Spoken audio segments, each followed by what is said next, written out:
Fala galera do YouTube, Ailton Reis aqui, assistência técnica. Olha, o ventilador de vocês aí tá assim, assim não, isso aqui já tá consertado. Quando vocês ligam, ele fica balançando, querendo sair do lugar. Esse aqui já está consertado. E aí eu vou mostrar a vocês aí como é que ele estava, tá bom?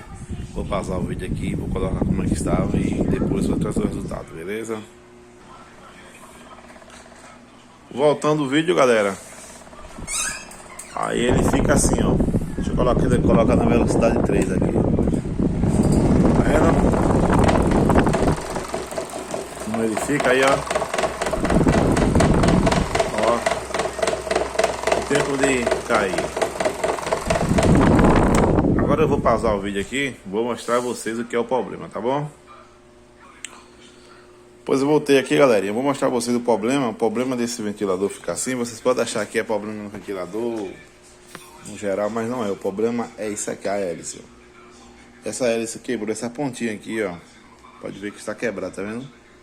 Ela quebrou essa pontinha aqui, essa pontinha, e quebrou também essa lateral. Então, essa lateral aqui, ó, tá vendo que quebrou essa pontinha aqui? Então ela, na hora de girar, ela não capta o vento, né? Que elas trabalham em conjunto. E agora não está trabalhando em conjunto, entendeu? Tá com falha no sistema deles. Então ela fica dando essa doidice aí. Aí comprei uma hélice nova, está aqui. Como vocês viram anterior aí no vídeo, mas eu vou colocar de novo e vou mostrar a vocês, tá bom? Vou passar o vídeo aqui de novo e colocar aí, vou mostrar a vocês o resultado de novo, beleza? Aí galerinha, voltou aí, ventilador, tá vendo?